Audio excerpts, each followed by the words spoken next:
Mana kamano jawinjo na kinde machalo koda maendi ma Tobi Jakome nyathi Kimirwa kendo achiel kachiel agoyo go tramogi kaendi kendo amor kaka wuona yudo ka juogi opoti go tramogi kaendi juogi mag Okinja mong'ere gik magiwacho ando gik magiwacho rake to kaendi ano ka Okinja makambo ni kod degi moko kaendi mag kolo chike mag luo kod kiti gi timbe gi kalore kod kaka piny dhi engema sani Okinja makambo kinyi santo degi gi kapok wachako mbaka ne lena ki pile ka biro kaendi kadwa mda chako mbaka to nyaka yal degi niwe ingeni sami luar ka wod komenya to in gimi wacho ne makoro nyisa ni juogi dwaro no wacho ma emo mineno sama kora dhi e ludegi namba 6 adhi ele nikech awinjo kiwacho ni chopo ka bineno ka leyo mor le neno ka duma aido kaka wono gerwako awinjo moro momorna le neno komor mano koro le dwaro gine ma giwacho no gol chika par matanyi kwara mogi ka wuothi ngeni le kidhe ga mtoka koro samineno ko wuotho dumno idwa nyi kwara mogi wuoth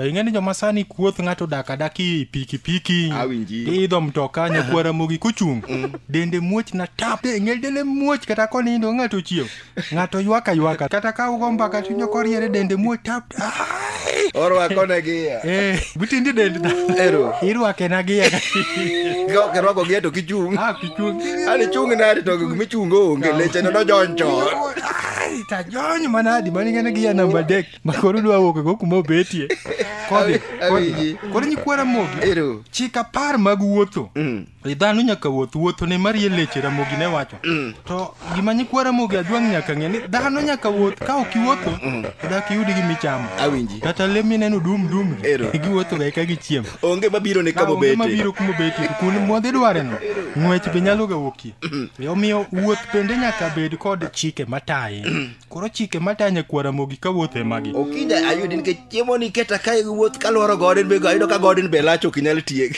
to kaka ni wuotho neno ka kidok koro onge gia yenena to chonge na be winje komuoch ichiwo chati wuotho automatic kilworo godin diriyo in koro ni gari miluongo no automatic awinji kichung tidhi agia to kibet ga nini apike motingi nyaka irwake gi kichung ai mama yo oywago nyaka men manyiso ne gi ya namba 5 otamre donjo ko mulo min mano gi otamre donjo koro chik namba 1 nyakwara moga jwang matayi kiwuotho sasa ma iwuoki odi nyaka iket lamo nikech gik moko duto te nitie lwet Nyasaye nitie jomoko ma bende kutha laktar gende mochuoe tok dala awinji to tiende nudugo kute ma koro onge konyo koro kati wacho no wade gi momo niang'ne awinji to dhi sulu nyakilam nyakwara moga jwang wuoth mora kiwuok nyaki ng'en tie jomoko ma bende osewuoga ka kiwuok makati chuk bade kitando kiji dwa chako wuoth yani mitero tiende manyono piny taw to dogi kwang lam keji nyalo ga yawo dho to kiwuok gik moko onge jikon nendo lam jogo lamo gotieno te koro chikra moga jwang dwani sami chungno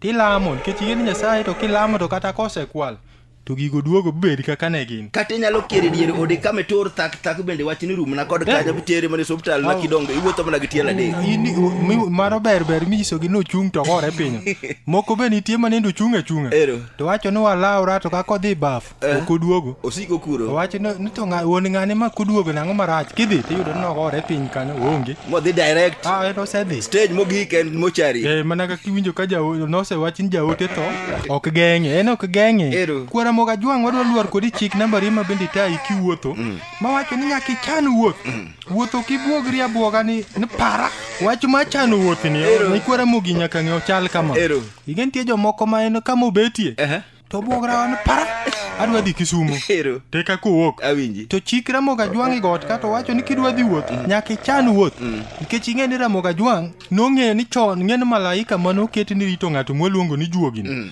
en ok ong'e gima chuny ng'ato paro awinji en owinjo na weche miwacho koro kowinjo kiwacho ni kawuono aola dwa yueye ka kinye kana wuog to nyalo wuok koriere odhi polo odhi one Nyasaye abro duogo wadhi ane Nyasaye koduogo kod plan bi to koduogo tiyudo ka sama owuok ching'e ni indo koro oweyi nikech ong'e ni yweyo koro jogi miwinjo ni ka ng'ato owuok ni pap to nende apiko gweye ni ndigo ogoye piny ni mtoku tuome matiende ni owuok ka malaika ne chakia okogo report nyaka ogo report ni ng'ama en go jadongo konia okogo report nyaka igoye report kata kido kata kobuogi tikawe sim ing'e ni dhano dhano ka dhano nigi simu. Ero. Ma ka dwaro ng'ato Jakomenya to kawo simu ogocho Jakomenya.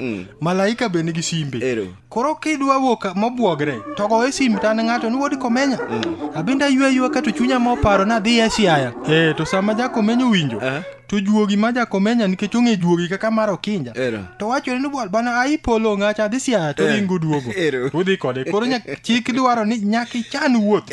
Mondo juogi ong'e ni intie kik ibuog malaika ni nyalo wuok to dhi polo. Odhi wuoyo guon gik moko. Otero ripodi na an ng'acha mer motama maka ko nyalo we mer ne. Ng'acha ngudi ma pesa keton. Ng'acha ngudi ma pesa keton. Kino nindi kecha ka piny ru enda nigi pesa. An ringruok chaka dwa ng'acha komer ni koth ko nyaka piny ru an ok anyal beti koth. Okwa kawe ng'at machielo odhi orite. Chaka ng'ato nyuol ng'ato chaka kaw ng'ano do gipolo. Koro nyakwara mogi walwar kodgi chik namba 3 mabeta ikiwuotho ma wacho ni wuoth mabor nyaka wuoth ji ariyo. Ka gimoro timi nyalo yudo joma konyi. Sani ka ng'ato neno ng'ama onindo piny tiwinjo na ka ji wacho ni mano madho gik. Joma sani ng'eni ng'ato wuotho ta kende kidwaro ni iwuothe gi ng'ato ke sani ng'eni kata kiwuotho bineno ng'ato konende dindar. Tiwinjo ka joma kalo go penj ni ato wadwa monindo kani ang'o machande. Tiwinjo na ka wacho o madre nadi en ong'e mna ng'acha o madre nadi. Ko kunya kwara moga jwang nyaka ng'eni kitra moga jwang dwaro ni kidhi wuoth mabor. Tiwuotho kod nyawadu ng'eni kata sani tuoche obiro nyaka moko miwinjo magadundo mwato wacho ni jachieno go toke. Iwuothe gi nyawadu na joma dongo tiwinjo ko wacho nyakwara ni wadhi wuothgo. Gweng'u tinyalo wuotho jagweng'u nyalo kwayi buwachi to wuon ng'ane maneno konindo ni to ko madh ga kong'o nang'o marach kode. Awalwar gi nyikwara mogi chik namba 4 mabeta ikidhi wuoth ma wacho ni nyaka inyis ji kama idhiye. Maka gimoro timi tiyudo kama ichako go manyi. Ng'eni tie jomoko makano wuok kaki yude tek. Awinji. Joma sani ting'eni ka ng'ato lal tikuongo kod ka polis. Tiwuothi polis machiegni tek koko yude koro idhi mochari. Awinji. Koko yude mochari. Mano koro kendo chuny ji duogo nyaka bed ne nitie. Koro nyakwara moga jwang chikra mogi dwaro ni kiwuok tinyise ji kata ko kiluoro jothudala unyalo bayi gi tong' mofuo. Milal oko. Gentie jomoko motang' ma kidhi kaka ko nyalo bayi gi tong' mofuo bu iwil gi turu. To nyisie kata osiepni mangita gi del. Kata jaodi na anto kaminena wokni osiepna moro luonga Nakuru Kibarua.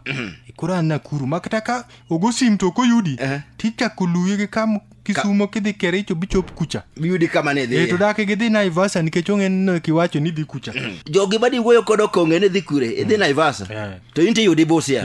Aba mano kore maranye momineno ka chikra mogi dwaro nyaka inyis ng'ato kama idhiye. Okiriamb. Makata kiriambo ng'en tie jomoko ma bende nitie jujuogi masande. Koro nitie ka kodwa dhi mondo gajre oko. Koro wuondo minode no dhi Kisumo neno waygi. Ten karo dhi Busia. Adhi Busia. Nyaka inyis ng'ato bende na dhi Busia. Man ka koro gi wacho muoch to ng'ato wacho na to nyonyisa no dhi Busia. Sani ng'ato wuok makata juoki bende kia. Juogi pi chik namba 5 ma wacho ni nyaka imos jomiromo go. Ka en wuodh tielo. Dipo kiwinjo gima timre nyimi mokonyi. Sami wuotho kiwuotho gi tiendi. Nadi tino goli makanya, no gola makoni to kumiano ber. Koni ber. Nikech igen sani to nyochi winjo kako panga wuotho. Awinji. Nyalo adhi to karido ka kumidhiano panga wuothi dend ji marach. Okinja kae koro juogi nyaka gonya ji. Ye ilokri aloka ng'ato manyalo mosa kata na bungu moro mochung' kanyo. Mano to chik mar otieno. Otieno moyieni moso bungu. Odiochieng' ting'eni koro mani chal ng'ama wiye lokre. Otieno timosa kata binju kolungre. Nafuani ka nyafuande. Tedhi adhiya. Awalwar gi nyakwara mogi chik namba 6 ma bende tayi kiwuotho ma wacho ni kik ithor goyo mbaka mathoth gi ng'amikia. Piny ka ng'ato niga gi jachiende masande. Awinji. Kaka mag kong'o nitie chode, nitie wanyo, nitie kata mag ayany, kata joma tomo jayanyo gin gi jochiende. Awinji. Koro chikra moga jwang dwaro ni kik ithor go mbaka. Ng'eni kini gini chikra moga idwaro ni joma ni mtoko ng'ien. Nitie jomoko ma kodonji mtoka to sena ng'iyo gi ng'ano sechego ma diwena ni ng'ano wadgi. Koro chikra moga kidwa man nikech inyalo bet ng'at ma jakong'o to lweti ni nono. Tiyudo ng'ato be iye kanyo ma bende jakong'o to japesa. Koro ugo mbaka ing'eni juoki gin joma bejo math kong'o iketo gi gana gi chang'a. Ng'ani to wuoro kaka biya bebe. To wacho no dhi Kisumo. It Kisumo no to kidhiga. Tinyalo neno ka juogi duto mag jakong'o koduogo koni to kong'o tioromo koro wan wabwa madhi biya. Koro chikra moga jwang ok dwa ni wuog ng'amikia. Kech kita kane en ng'ama jachode tiwuoyo kode go mbaka tibendi donji mbake go to juogi magi chikre kata magi kanyalo duogo kuomi kori bedi ng'ama rach kabisa ma kata kumi wuok idhieno kori mama neno kata mna ng'ato kokawo ni koro tero yudo ka koro duogo lal ma en imanye ga manyocho yude mna nen Migori en Homa Bay mano ng'ama nogo mbaka landa bo yudo juogi mag ter moko okinja kiwacho igari kata chaki donje nyaka e hotel kaemba ma ng'ato donje hotel to ka gin ji ariyo kama mito yawo mbaka to dwa siaga je ng'ani aduwa mang'idhi to kara ng'ato ni e bathe kama ong'e ng'ama wuoyo kuom en to ng'en kama wuoyo ni onge ng'ama ong'e ng'ani mago sikelo lweny momino ka chik namba 6 wacho ni kik ithor goyo mbaka mathoth gi ng'ama ikia kati hotel kanyo kirado mbaka gi ng'ama ikia bi wach an kendo ng'en gine an kendi ng'en gweno ka heroga an obambe ma heroga to juok ng'acho hero bambo wacho ni kawuono wayudo ng'ato kori bet ng'at marach mogike momneno kata mna jok moa iliel ka gigine twinjo ng'ato wacho ni wan ka aya gdhowa